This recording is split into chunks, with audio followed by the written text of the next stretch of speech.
When we are no longer able to change a situation, we are challenged to change ourselves.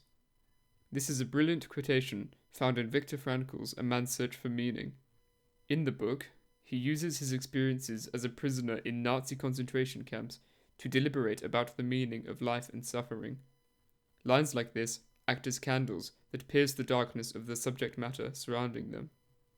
Frankl explores how we can view our suffering in life differently, rather than merely an unfortunate part of life.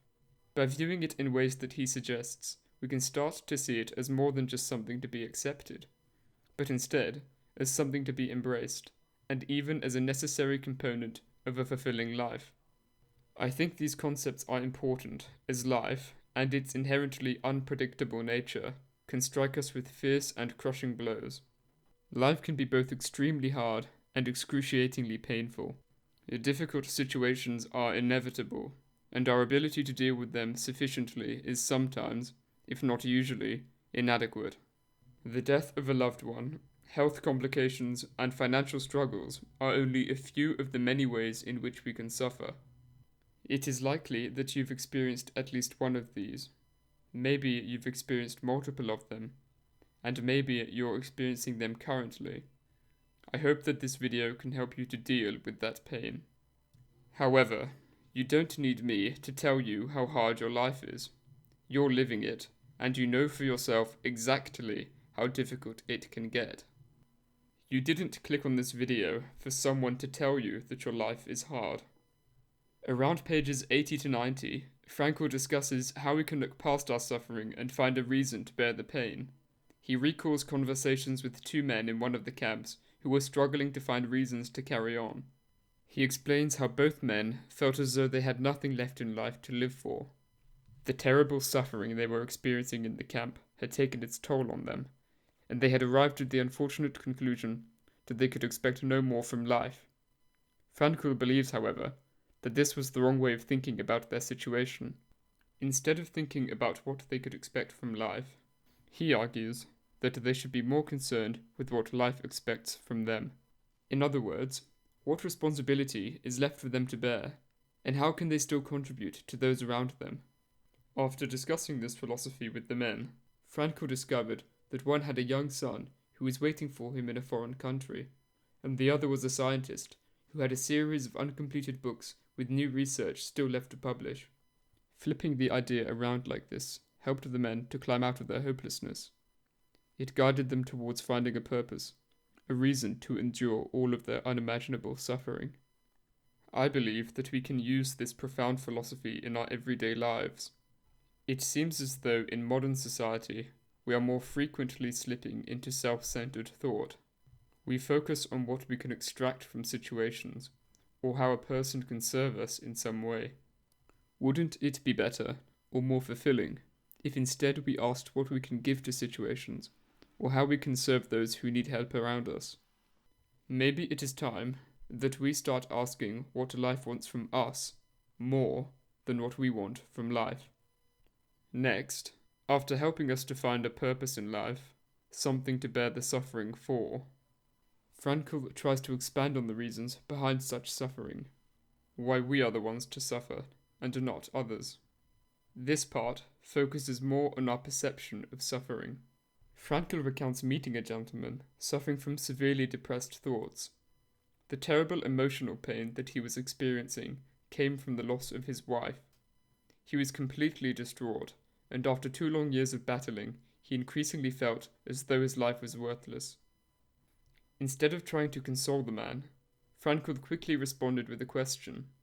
He asked the man what he thought would have happened if he had gone first, and his wife was left to live alone instead. The man of course answered that she would have been extraordinarily upset too. She would be suffering the same pains as him. This was precisely the point that Frankl was getting at. He explained to the man, "You see, such suffering has been spared her, and it was you who spared her this suffering." Instantly, the man changed, shook Frankl's hand, and left. Frankl writes at the end of this paragraph, "In some way, suffering ceases to be suffering at the moment it finds a meaning, such as the meaning of a sacrifice." I think these concepts are summed up well by Nietzsche. They are referenced in the book too. He who has a why to live can bear almost any how. This example involved life and death, but we can apply the same philosophy to different areas of our own lives. For example, persevering through grueling work without meaning is torture, but when done to provide a better future for one's family, it changes the dynamic. Or suffering through the pain of loss can teach us to appreciate life and what we have left while we still can. This is the purpose of giving our suffering a meaning. Without it, we are merely subjects with no other purpose than idly waiting for our suffering to end. When we are staring into the face of adversity, we are given a choice.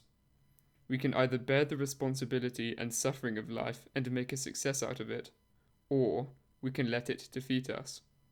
It is up to us as individuals to decide how we react. We can use suffering to distinguish between good and evil, too. It always seems that good people suffer just as much, if not more, than bad people. One is punished best for one's virtues, as Nietzsche puts it. However, the fact that we are all liable to suffer equally means that those who do good do it because that is truly what they want to do.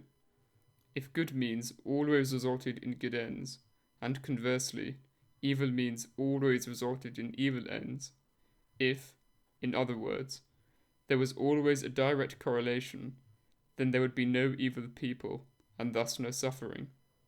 Would anyone willingly do something evil if they knew it guaranteed their misfortune? The relative randomness and indiscrimination of unfortunate events means that those who are doing good are doing it for good sake, and are not for some ulterior motive. I think it is also important to accept that there is something necessary to life in suffering. When we suffer, we understand why the times where we find happiness are so precious and beautiful. In the same sense, we cannot have the light without the dark, the warmth without the cold, the convex without the concave. All of these are inextricably linked. We must experience and understand one to understand the other. Would you appreciate happiness if you had nothing to compare it against, and had always been in that happy state of being? The yin-yang also represents this, two opposites that cannot survive without each other. I'm going to close this video on something of an ambiguous note. Part of me thinks it's a bad idea to leave on an open end, but rather than claiming to have all of the answers, I think closing the video in such a manner encourages people to think deeply and contemplate further beyond, far past the limited parameters of this video. The thought experiment that I'll leave you with is discussed in the book. It raises questions about our perspective of our suffering and the universe at large. It goes like this. Imagine an ape being tested on by scientists to develop a new serum to cure one of the many ailments that humans face. Of course, this would inevitably involve the animal being punctured repeatedly with needles. Not agonizing pain, but enough to cause discomfort. The first question raised is, would the ape ever be able to understand the meaning of its suffering? I think most people are unanimous in answering no. There's no conceivable way in which the ape would be able to understand why it was undergoing this repetitive injection. It has no ability to grasp the larger implications of its suffering, that being the good that will come from its temporary pain. However, this raises the second question that I'll leave you with. And what about man? Are you sure that the human world is a terminal point in the evolution of the cosmos? Is it not conceivable that there is still another dimension, a world beyond man's world, a world in which the question of an ultimate meaning of human suffering would find an answer?